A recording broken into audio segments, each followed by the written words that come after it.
Hello, this is Sunil Sundaraj from In the Zone. Today, I'm honored, to welcome in Dave Sims. Dave is the TV play-by-play announcer for the Seattle Mariners, a host on Sirius XM Radio, correspondent for MLB Network, and also does work with Fox Sports One with Big East Hoops. Dave, thank you so much for the opportunity. Great to speak with you today. You bet. Thanks for reaching out. Appreciate it. Good to see you. Dave, let's first start. With 2020, unprecedented year. Said with this COVID-19 pandemic. Said broadcasting the Mariners games, and I know we talked, beforehand also about you also with NFL as well. Is that correct? You also do work, Well, I did like 18 years doing the NFL. I did NFL Sunday afternoons and Sunday nights. I did that for 18 years. Okay. Also did the tournament for them as well. So I don't have to worry. I'm getting older. I don't have to worry about the NFL right now. So it's all baseball and this Mariner team back to the playoffs. Yeah. Hey, you said, Dave, entering what your 15th year, said with broadcasting Mariners games. Can you talk about that journey and just what it said, how that is going and what that has meant to you personally? Well, it's been everything. It's probably the best. I've had some great jobs, and this is a lifelong dream. I mean, I've been a baseball fan so long as I can remember it. And, growing up in Philly, Philly's, primo sports town. And, if you're not into sports in Philly, man, you're missing a lot. And, I was lucky. My father was a huge sports fan, involved in sports his whole life. And then he used to take me to Fairmount Park in Philly. For his Philadelphia mate, the 30th Street Post Office, which employed just thousands of guys and great athletes. And so I was always going to the softball games and basketball games. So it sort of makes sense that I ended up in this career. And, and then when the Mariner job opened up, Ron Fairley retired after the 2006 season. I put in for it, beat out about 100 guys, and here I am. So it's been great. Got to meet a lot of terrific people. I've had some really good moments on the air, radio, and TV, and it really is living a dream. Yeah. Any memorable moments, in your 15 years that have stuck out to you, the most here, Dave, with the Mariners? Yeah, well, let's see. August 15, 2012, Felix Hernandez throws a perfect game. April 21st, same year, Philip Umber threw a perfect game against the Mariners at our ballpark, and I was doing that game on Fox. It was a B-net game, and I only got that game because the Rangers made the playoffs and Kenny Albert couldn't make it. So they said, hey, can you do the game? I said, heck yeah. And I wound up calling it a perfect game, which is freaking amazing. And then I think it was 2016, game 161 on a Saturday night. We're in contention. We're playing the A's. Nelson Cruz hit a home run to tie it in the seventh. It was a back-and-forth game, one of the most exciting games I've ever been around in any sport. We wound up losing the game and got eliminated from the playoffs that night. And I think at 14, we got eliminated on game 162 because I think Texas needed to win, and they started a couple hours ahead of us. And we wound up getting eliminated. So those are the two best brushes I've had with the playoffs since being with the Mariners. But, I've been real lucky. I mean, I hosted the Final Four on radio for 3 years. I did a whole bunch of regional tournaments, regional finals. I did one with Louisville. They beat Rick Pitino beat Billy Donovan. Where was that? That was in Phoenix.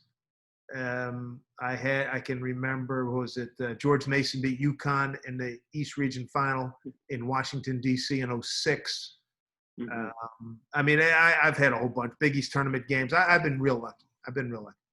Yeah.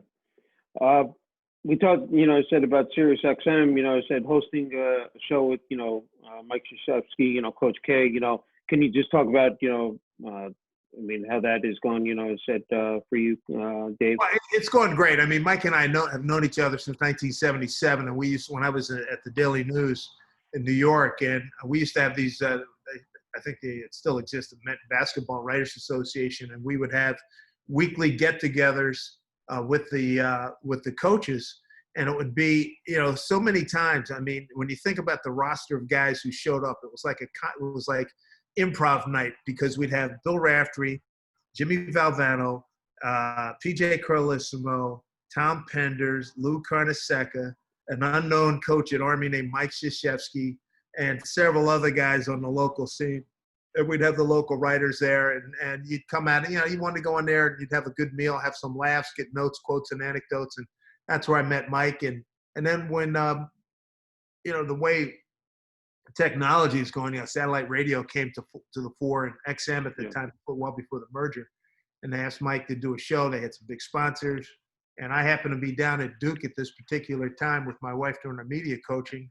And I was asked if I could host, basically just be, Ed McMahon, if you will, just, intro Mike, shoot the breeze with him, set it up, and then get out of the way when he interviews people. And the thing that's really cool, because of Mike's career, the success that he's had over the years, when our producers call and say, "Hey, Coach K wants to talk to you," we pretty much get anybody we want. I mean, we in April of this year, it was the end of that season. It was the first week in April. We got Dr. Fauci, and it was Dr. Anthony Fauci. It was fabulous. And we've had NASCAR champions, World Series winners, managers, MVPs. I mean, we just had Trevor Bauer, the National League Cy Young Award winner, the NASCAR winner. We've had LeBron. We've had Kobe. We've had Nick Saban. Everybody in football, Belichick. I mean, you name them. So, and his coaching peer group, they love being on with him, and it's a real honor. Dabo Sweeney. I mean, the list is on, just goes endlessly. So we're having a great run, That's great. That's great. It just popped into my head. I wanted to ask you is that, being able to diversify yourself, Dave, with the number of sports, you go from one sport to another. Can you just talk about that transition and being able to, I said, just make it, flow so, seamlessly. Yeah, it's something I always wanted to do. I've always been enamored and in love with sportscasting. I mean, yesterday I called Vin Scully for his 93rd birthday, and I think since I got his number, I've called him like the last 5-6 years. Hey, Coach, how are you? How you doing? Happy birthday! He's one of my broadcast heroes. He and Dick Enberg and Pat Summerall, a whole bunch of guys. But making that transition, from 2007 to 2014, it almost seemed like I didn't have any days off because, spring training would start. Well, the year would start in January. Let's say start the year in January, and I'd already be in the final stages of the NFL season. I'd be doing playoffs and then some college hoops. That would take me into mid-February. Mid-February would take me to spring training. That would take me to September 30. And then I would pick up football and take that. So I didn't have a whole lot of time off. And I got cut loose in 2014 after the 14 season by Westwood One. And I was really angry about that, but it did me a favor because it made me slow down and enjoy life a little bit more. Yeah. And I took some vacations. We'd get out of town and we've done a lot better job of that the last 10 years or so. But I love it. I mean, it's a sportscaster's dream. I mean, I like the work, and I've made a lot of friends and a lot of acquaintances in football, in the NFL, college football, college basketball, and Major League Baseball. Man, it's been a blast, and who wouldn't want to do that? No, that's terrific. I want to ask you, Dave, also working for ESPN as well. Can you talk about your time there? You said working, Big East, college basketball, football. Can you talk about your time? Yeah. It was great. I had a part of Big Monday for a while doing basketball, which was thrilling. And, being an East Coast guy, an I-95 guy, born and raised in Philly, living in New York. I mean, I know all those people and right at home with everybody. It was a great experience. I mean, I started in 1990 at Temple University when Big East football was in its first or second year, and I was doing Temple radio. Matter of fact, Kevin Nagandi was the pregame host, and then they would throw it to us and I would go play-by-play. I found that out like 20 years later that he was two and two together. Kevin's had a great run. So February, what was it? September of '90. I'm doing Temple radio, and a few months later, February '91, I'm on ESPN, and I was with ESPN until '05. And I think ESPN regional for 2 more years after that. So I got to do Big East football, Big East basketball.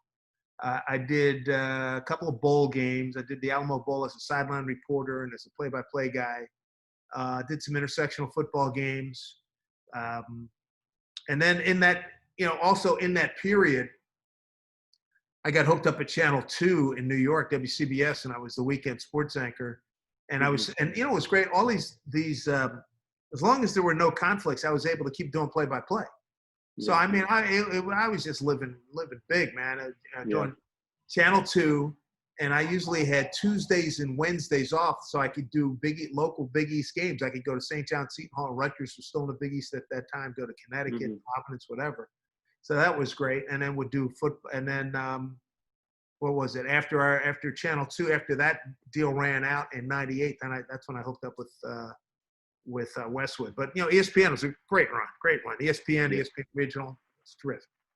Yeah, it's good. There's one football experience I got to ask you. You did play-by-play. Was it with the UFL?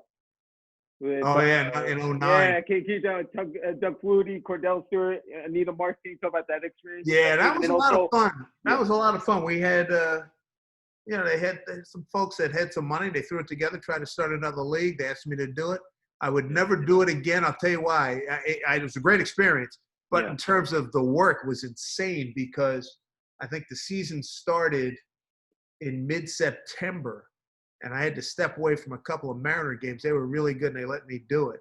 And then there was October games on Wednesday or Thursday, and then I would do my Westwood One NFL game on the weekend.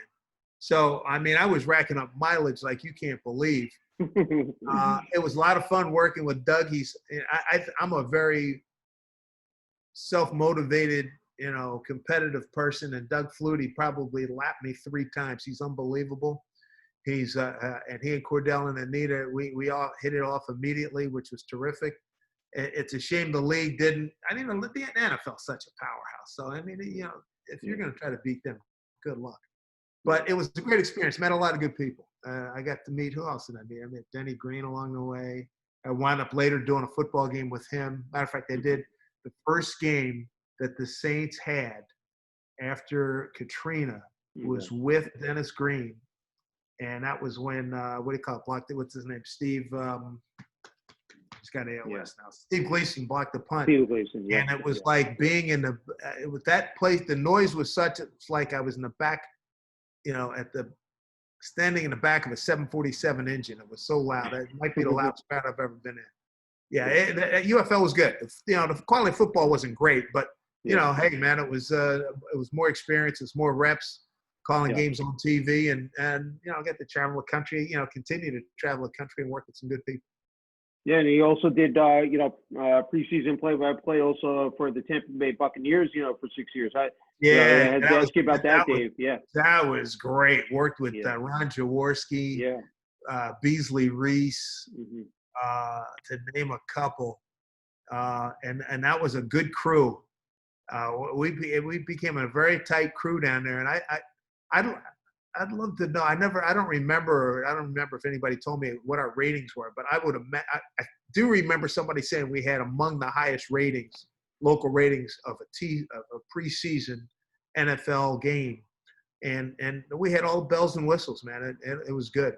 The only thing, it was like the first quarter and a half was terrific, and then you wind up vamping the rest of the game because you're getting all these guys that most of them were never heard from again. But it was a great experience. I did one season at the Eagles. It was T.O.'s first year. I think it was 2005. Yeah, they went to the Super Bowl that year. I did that with Jaws as well. I mean, Jaws became a good friend, and he's one of the great businessmen we have in the country, and it's hard to believe he's still not on ESPN, but I enjoyed really those moments. Yeah, man. When he was doing the broadcast, for especially Sunday nights, I enjoyed that. Yeah. Big enthusiasm. I love his energy, and it was right the way I like to do it. And he was always informed. He always talked to people. He knew what was going on. So, I've worked with a lot of really good people. Yeah, he did a tremendous job being with the Arena Football, league as well. Yeah, that was yeah. I did what did the New Jersey? What the hell do they call them? The something dogs. I did some games with. We would have guest analysts. I did a game with Brian Baldinger. Former Cowboy coach is now with the Giants, redheaded guy. Oh, Jason Garrett. Yeah, Jason Garrett, good dude. Yeah. Worked in the game with him. Yeah. There's a couple other guys. That was fun. Yeah. That was fun. Tina from Channel 5. Tina Cervasio. Yeah, Tina Cervasio was our sideline reporter. Yeah. Okay. I wanted to ask you, take it back to, of course, when you were in New York, with, doing work for the Knicks, MSG, network, and then, of course, WFAN. When it first got off the ground, I was thinking to myself, I remember when Steve Summers was on doing the graveyard shift, probably called him like 5 times in one night. Can you just talk about your time, both at WFAN and at MSG Network, Dave? Well, yeah, even before that, I was doing NBC. I was doing it nighttime. What was it? Imus was in the morning at 6, and then Soupy Sales at 10, and then we had Alan Combs and Joey Reynolds, and then I was at 7:30. Mike Green was at 7 with the news magazine show. And that was 2.5 years, man. That was just phenomenal. Being at 30 Rock and interacting with guys upstairs with Marv Albert and Sal Marciano and Len Berman. And I got to one day I'm sitting there in the opening at, I think it was probably 7:30, 7:40. Letterman was still at NBC at the time. And I'm talking to I'm taking phone calls, and all of a sudden I hear this tap, tap, tap, and I'm looking around. I'm looking on the board. I'm like, what the heck is that? And I turn around on the glass, on the safety glass windows, a guy with a baseball bat, and he's tapping on the window, and I see this gap-toothed smile. It was David Letterman. So I threw to a break and ran outside. I said, hey, man, I'm a big fan. Thanks for stopping by. He scared the hell out of me. He says, yeah, I listened to you on my drive home to Connecticut. I wanted to see what you look like. I like your show. I was like, hey, right on, man, right on. Very cool. It was very cool. And then subsequent to that, I honest to God, I ran into him on the street one time. I think I was coming from a Broadway show one time and ran into him. Another time I was coming from dinner and ran into him, and he was walking to his parking lot or something, a parking garage. So yeah, I would love to catch up with him again. He's a big sports fan. And another time I did, they had a softball game. I want to say it was against Howard Stern's crew at Yankee Stadium, and I did the announcing for that. That was pretty whacked. That was, but that was a lot of fun. I got to meet, and being at NBC, it was great. I mean, we had 7:30 to midnight if there were no games on. So, I mean, we had, and Breen and Dom Trignelli did a great job of producing and getting guests, and I got a lot of my sports writing peer group guys on radio. Peter King, who's just a big star now. First time he was doing radio, Breen hooked him up and had him on as a semi-regular on our show. That was his first exposure to radio. Now he's all over the place, and he's one of the really good people. And then, when FAN started in July of '87, we're like, it's never going to work. It's never working. Now it's just an absolute monster. Yeah. NBC got out of the radio business for a while, and that's when we closed down. I'd gone to the Olympics, NBC Sports in September of '88 to track and field, sideline reporting. Come back, I think I did 1 or 2 shows. And, good night, everybody. That's it. And then that was in '88 October. So September '89, they paired me up with Eddie Coleman over at FAN, and I was there for like 3.5, 4 years. And we did well. I mean, that 10-2, 10-1 spot is not a big, huge money maker, but ratings wise, we did well. And then they wanted to make a change, and I wanted to get the Jets play-by-play job because I knew they were getting the Jets. That didn't work out. Hey, no complaints. Everything's worked out real well. That was a lot of fun. Eddie Coleman's one of the great guys, one of the great broadcasters, and as a good friend, and we had a lot of laughs. and talked to a lot of people. I mean, and we enjoyed talking to the local guys, the D3 guys if there was a story, the D2 guys if there was a story, and in addition to all the national stuff that was, which is a layup. That's shooting fish in a barrel. That's great. And said, you were there at the NBC Network, 5 years, 5, 6 years? No. WNBC was 88, 86, 88. And then NBC Sports, I did the Olympics in '88, Oh, can And you talk about that experience? Yeah. was phenomenal. That was the Ben Johnson Olympics, if you will. Mm-hmm. And I remember being rousted out of my bed and phone call from the producer at like 3 a.m. Ben Johnson just got told to leave the Olympic Village, and I got into that whole thing. I've never seen people like this, and where he's got a microphone out. It was pretty whacked. It was surreal as I think back to that, watching him. I mean, yeah, he was juiced up out of his mind, but man, still, he was flying. And he beat. And Carl Lewis was great, and he dusted Carl Lewis in that 100-meter final. Yeah. And who else did we have? We had Butch Reynolds in the 400. I've forgotten most of those names right now, but what was that guy, the black fella from England, who the decathlete? Yeah, that was. I was there for a whole month. I got to work with Charlie Jones and Frank Shorter, and that was so much fun. Charlie Jones was a guy who I always admired his football. I always loved hearing him call football games, and we became good friends. And during that time, got to work with Dwight Stones. Golly, that's 1988. So many people there. I mean, John Gonzalez is the producer. Oh God, what was Andy's last name? Andy, I think his last name was the director. A lot of good people in NBC Sports. And I was Mike Weissman brought me in, and I was going to. I'll never forget. Prior to going to Seoul, I had done some NFL audition games at Giant Stadium. I think we did one in Miami. Marty Glickman was the announcer coach, and I worked with Jerry Kramer. And at the end of that, I remember Weissman saying, "Hey, 1989, you're doing NFL. I don't know if you're going to do 1, 7, or 14 games, but we're going to get you hooked up." And before we never got a contract hooked up, and what a shame that was, because he got fired in March of 1989. Never forget it. I was walking in to getting ready for the Nick broadcast. He said, "Hey, Weissman got fired." I was like, that hurt. That hurt. But things worked out well. Yeah. I just have a couple more, Dave. I can't thank you enough for the time. I wanted to ask you, actually, your first job out of college. It said at the New York Daily News. It said there from 1975 to 1982, and just talk being on the print side, of journalism, and just your experience there for those years. That was like getting a postgraduate degree. I mean, I got thrown into the deep end and had to swim out, and I'm not a very good swimmer, so. Ups and downs. Pete Vesey was very helpful during his time when he was there at that time. And I was the first black sports reporter. I've been like the first black guy pretty much every place I've ever worked.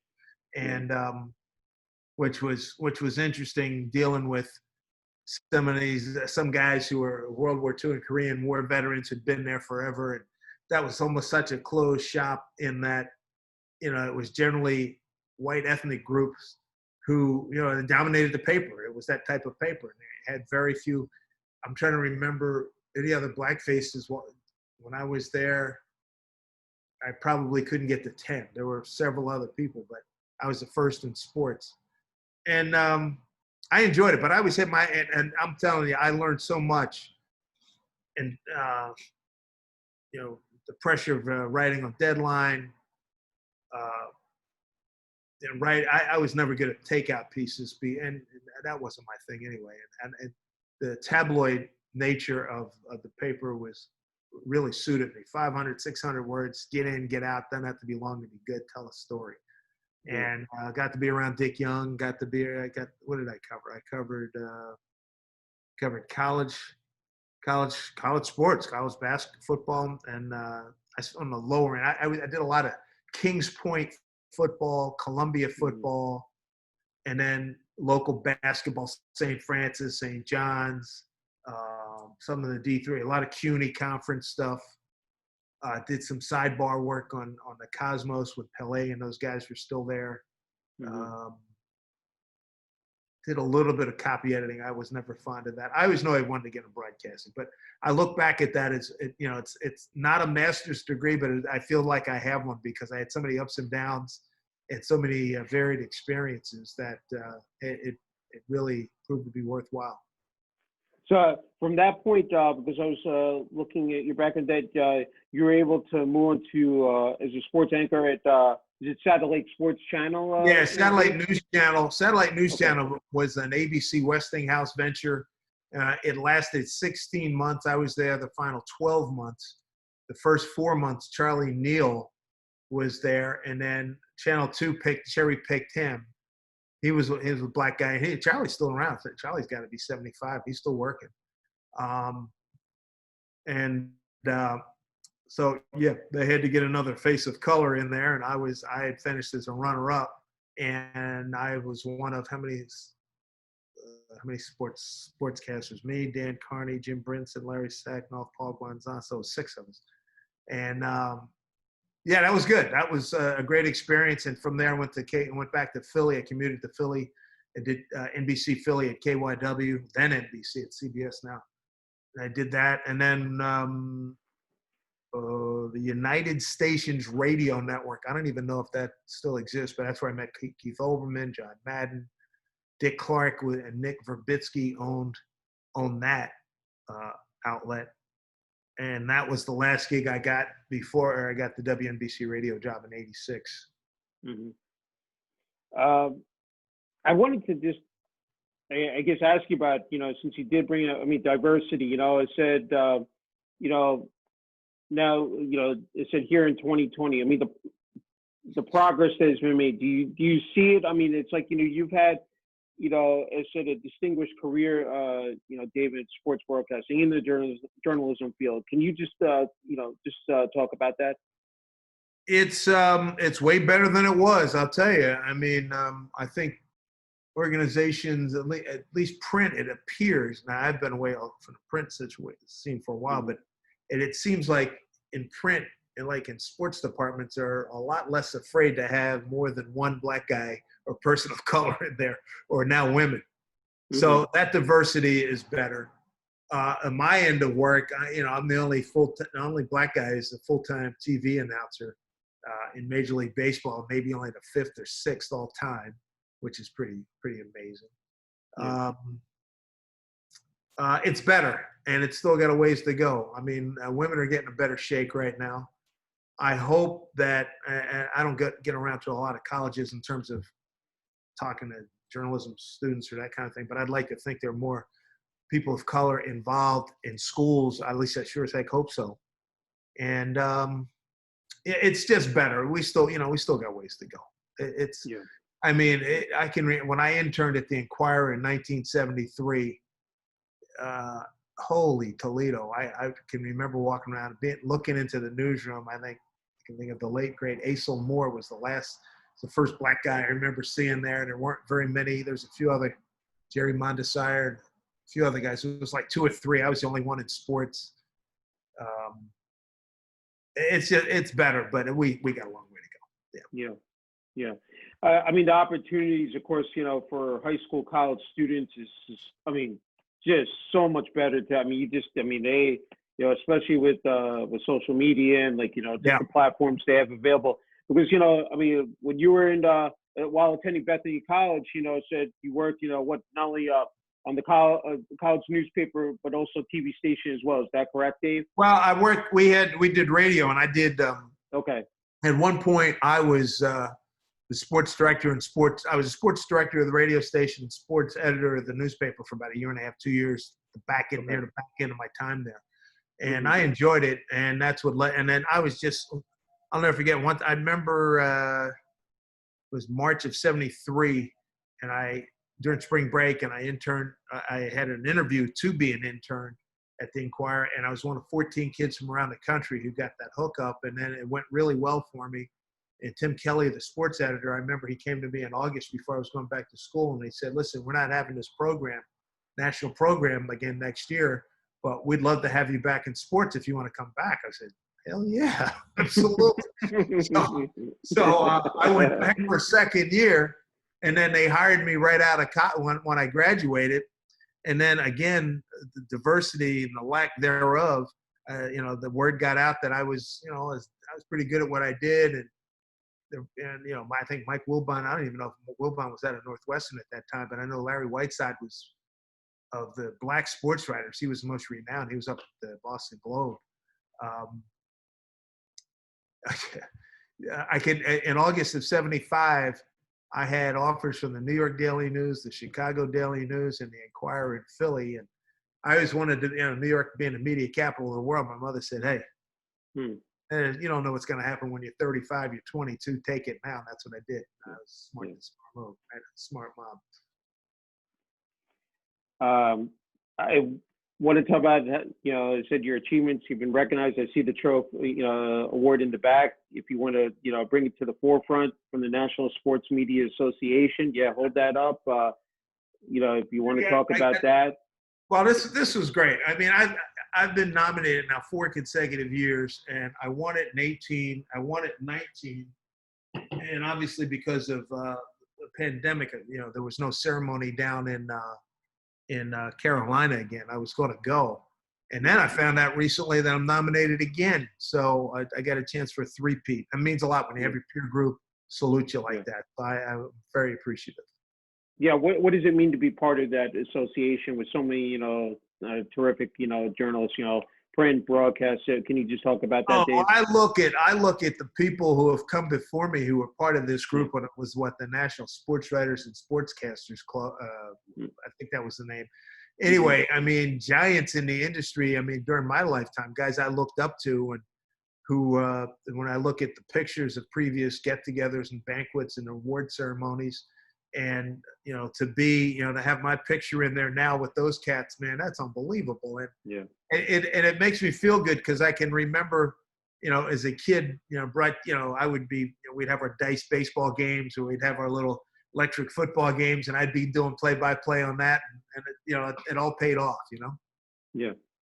I wanted to end it, usually I do is, with family, just to support your, husband, father, grandfather. I mean, just can you talk about, it's, as you said, especially in sports, you never have a day off, it said now you have more time, as you said, they've indicated, but can you just talk about that? I know that, I don't know if you want to discuss, I was just doing, my research that you did have a health issue, but just if you want to talk about the support from your family, Dave. Yeah, and my family's been unbelievable. I mean, I was fortunate enough to beat prostate cancer in it'll be 5 years. So January 2016 was on Dr. King's birthday when I had the operation. So all's good, knock wood. And my wife Abby, we're married 37 years, 38. Holy Christ, 38 years. Our oldest son Jared's 37. Our youngest is 33. Jordan. We got 2 granddaughters. And my parents who have since passed, and my mother-in-law's still around. She's 90 and still going strong down in Florida. The family has been unbelievably supportive through thick and thin. They've been great. I was totally motivated by my mom and dad and my father.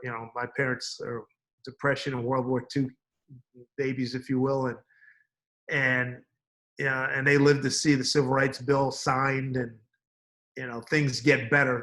It's still not perfect now, but damn sight better from, when they were teenagers or when they were preteens. And I can remember my father telling me stories about how he hated the Phillies because they gave Jackie Robinson so much grief, as detailed in the movie 42. And what you saw in that movie only just scratched the surface.